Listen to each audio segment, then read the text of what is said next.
Hi guys, welcome back to the news. It's obvious that INEC did not learn anything from the 2023 elections.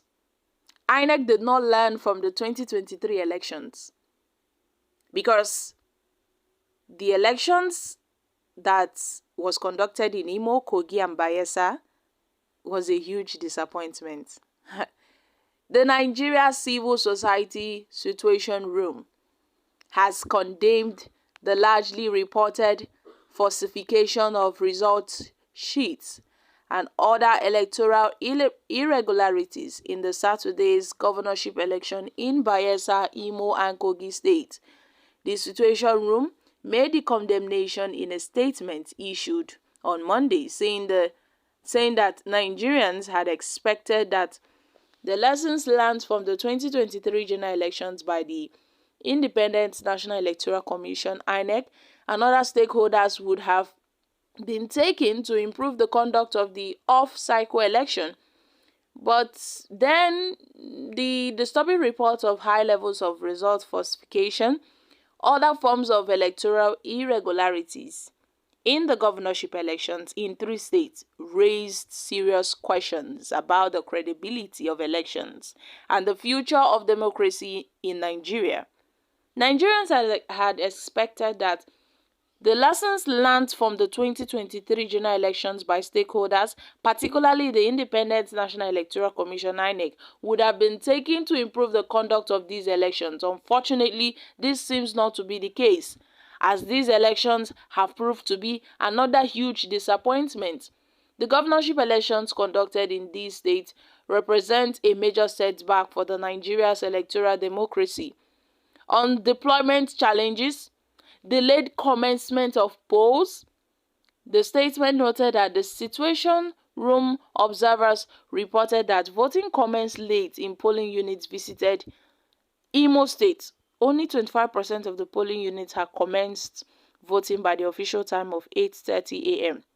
And according to reports of Situation Room observers, election officials did not turn up in several polling units, especially in Idiaito North, Idiaito South local government areas, and a full polling unit in Olu, Orusu, Okigwe, and Oru East local government areas. The failure of INEC to turn up disenfranchised voters in the affected areas. The situation was relatively different in Bayelsa and Kogi State, where 66% and 86% of the polling units observed commenced voting by the official time of 8:30 a.m.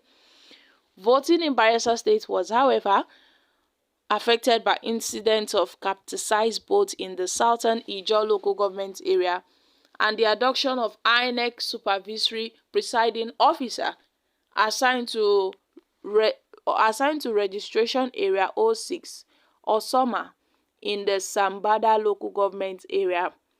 On the bimodal voter accreditation system (BVAS), Situation Room stated that the BVAS functioned optimal in most polling units where it was used for accreditation in these states. So, they are concerned by the reports of overvoting in the 3 states and INEC's failure to apply the provisions of the Electoral Act 2022 in addressing the menace last Saturday. Also, the inability of INEC to scrutinize the records, accreditation by the BVAS with the result viewing portal (IV) in real time despite improved access to the internet brand-banded in Nigeria is questionable. By permitting the bypass of BVAS, INEC has effectively rolled back the gains of electoral reform recorded in recent times. And INEC had acknowledged incidents of pre-filled result sheets even before the commencement of elections, affecting some local government areas in Kogi State like the Ogiri Mangogo Okene. INEC yet went ahead to collate results from those local governments without conducting any thorough investigation and making its findings public. It is condemnable. So with respect to Imo State, the Situation Room is surprised to see INEC transmit results from polling units where elections were not even held in the earlier mentioned local government area. In Bayelsa, politicians attempted to exploit INEC weaknesses to tamper with results, especially in Barras, in the southern Ijaw and Negbi local government area.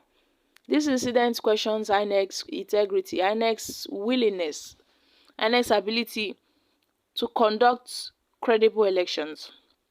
So, at this point, everybody is complaining. The incident of violence that transpired in Kogi State, it seems that security agencies deployed for election duty rather than help in securing the process and ensuring its integrity, they opted to collide with politicians and even in some cases protected the politicians, enabling them to indulge in vote buying and other conduct that compromised the elections in these three states. Sums were paid at polling units ranging from 1,000 to 30,000, along with cooked and uncooked food items. That has been an effective mechanism to halt politicians weaponizing poverty to win elections in Nigeria.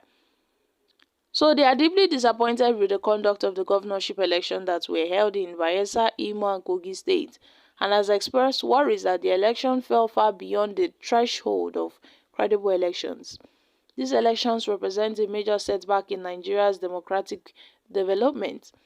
So they've called out to INEC to fully review the elections in Kogi and Imo, to identify the incidents of malpractice that took place and reflect the vote of the people. At this point, everybody is just tired of INEC. INEC is a body that is over-compromised and corrupt.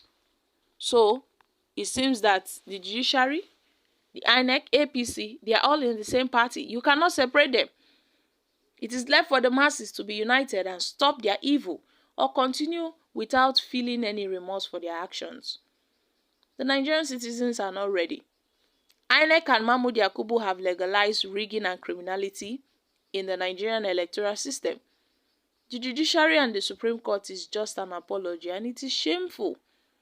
This is the Nigerian type of democracy. Vote no dey count. E no dey count. No need to dey go stand for sun to wait for accreditation process. They don already know who they wan declare winner. And this is really shameful. This is really shameful. As long as Mahmoud Yakubu remains the INEC chairman, well, we'll keep seeing likes of these. Nigerians should know that rigging of election is deliberate. It is all planned. It is not by mistake.